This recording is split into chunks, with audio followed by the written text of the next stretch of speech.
Good morning all of you. कल हमने क्या किया था? कल हमने 5th चैप्टर के क्वेश्चन आंसर किए थे। क्या किए थे? 5th चैप्टर के क्वेश्चन आंसर किए थे। आज हम क्या करेंगे? आज हम जो बचे हुए क्वेश्चन हैं उनके आंसर करेंगे। क्या करेंगे? जो कल हमने नहीं किए थे वो क्वेश्चन आंसर हम आज करेंगे। ओके, तो हम करते हैं अब नेक्स्ट क्वेश्चन। क्या करते हैं? नेक्स्ट क्वेश्चन करते हैं। नेक्स्ट क्वेश्चन क्या है? कारण कारक तथा अपादान कारक की परिभाषा उदाहरण सहित लिखिए। क्या लिखना है? कारण कारक तथा अपादान कारक की परिभाषा उदाहरण सहित लिखनी है।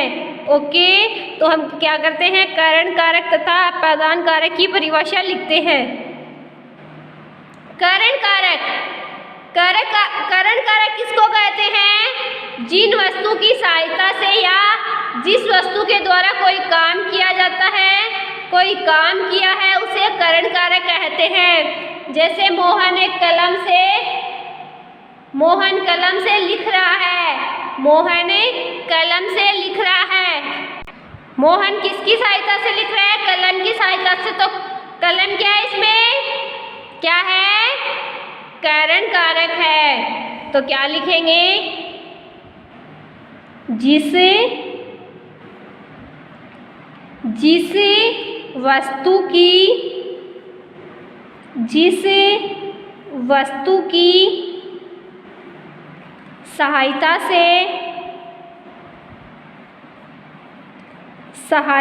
से या जिस वस्तु के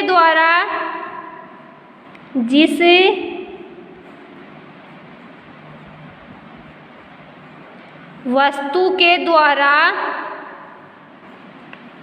वस्तु के द्वारा कोई काम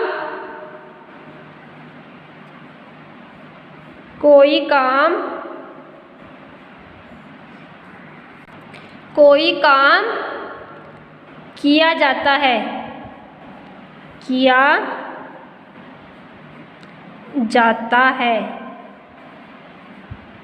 उसे क्या कहते हैं? उसे कारण कारक कहते हैं। उसे कारण कारक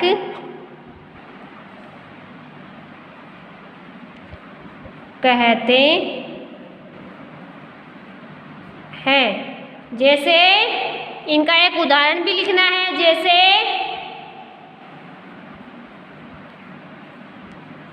जैसे मोहन कलम से लिख रहा है।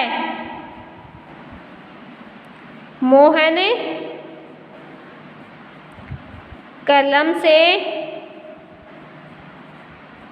लिख रहा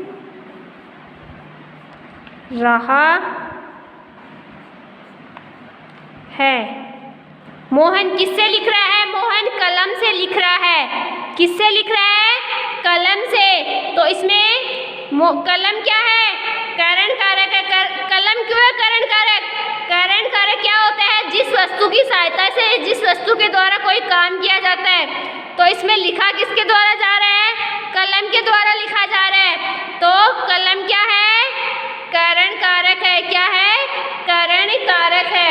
ओके, नेक्स्ट हमको लिखना है अपादान कारक। क्या लिखना है? अपादान कारक। जिस वस्तु से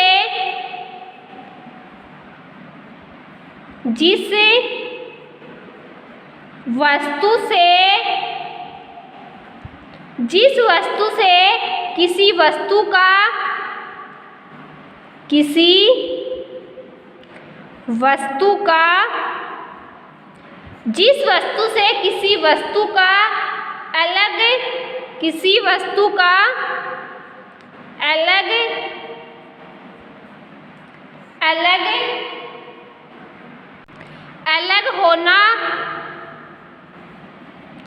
अलग होना पाया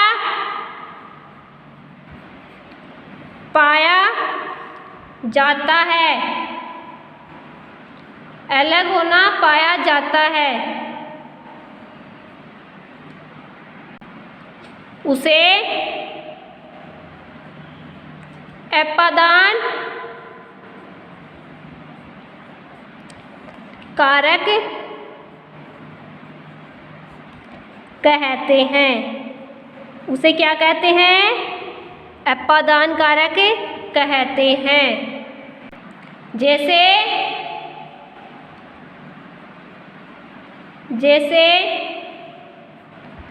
पेड़ से फल गिरा, पेड़ से फल गिरा, पेड़ से फल क्या हुआ? गिरा। पेड़ से फल गिरा तो पेड़ क्या है? अपादान कारक है। क्या है? अपादान कारक है। जिस वस्तु से किसी वस्तु का अलग होना पाया जाता है तो पेड़ से क्या अलग हुआ? फल अलग हुआ। तो पेड़ क्या है? अपादान कारक है। ओके, तो आपको क्या करना है इस क्वेश्चन में? करण कारक तथा अपादान कारक की परिभाषा उदाहरण सहित लिखनी है। तो हमने क्या किया है? करण कारक की परिभाषा क्या लिखी? जिस वस्तु की सहायता से या जिस वस्तु के द्वारा कोई काम किया जाता है उसे करण कारक कहते हैं। जैसे मोहन कलम से लिख रहा है। मोहन किससे लिख रहा है? कलम से लिख रहा है। जिस वस्तु से किसी वस्तु का अलग होना पाया जाता है उसे अपादान कारक कहते हैं। जैसे पेड़ से फल गिरा, पेड़ से फल गिरा, फल किससे गिरा? पेड़ से गिरा। ओके, नेक्स्ट क्वेश्चन क्या है? विभक्ति किसे कहते हैं? क्या है? विभक्ति किसे कहते हैं? तो क्या आएगा इसका आंसर? विभक्ति का संज्ञा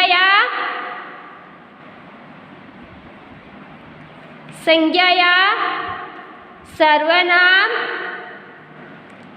संज्ञा या सर्वनाम के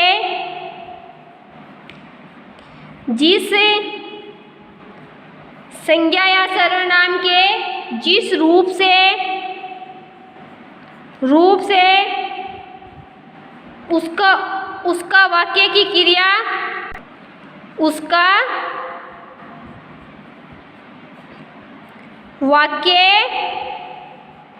वाक्य की क्रिया, वाक्य की क्रिया या अन्य शब्द से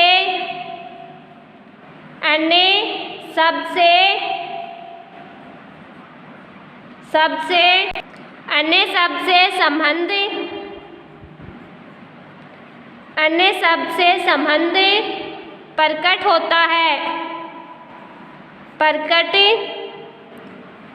है। उसे क्या कहते हैं? उसे कारक कहते हैं। क्या कहते हैं? कारक कहते हैं। उसे कारक कहते हैं। और कारक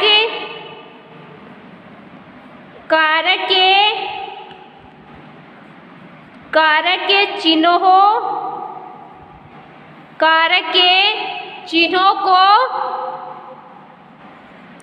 विभक्ति कहते हैं। विभक्ति कहते हैं।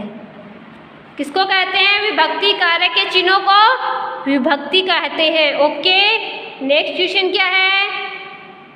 ग्रीस मुझे अपनी पुस्तक दो। इस वाक्य में ग्रीस का कारक है। कौन सा है ग्रीस का कारक? संबोधन कारक है। कौन सा है? संबोधन कारक है। ओके, नेक्स्ट क्या है? राजू ने लाठी से सांप को मारा। इस वाक्य में लाठी में से कारक है। लाठी में से कारक है। लाठी से में कारक है। करण कारक। कौन सा है? करण कारक। नेक्स्ट क्या है? के लिए अर्थ का बोध कराने वाला कारक होता है। के लिए अर्थ का बोध कराने वाला कारक होता है संप्रदान कारक। कौन सा होता है? संप्रदान कारक। ओके, अब हम नेक्स्ट क्वेश्चन देखते हैं। क्या देखते हैं? नेक्स्ट क्वेश्चन देखते हैं।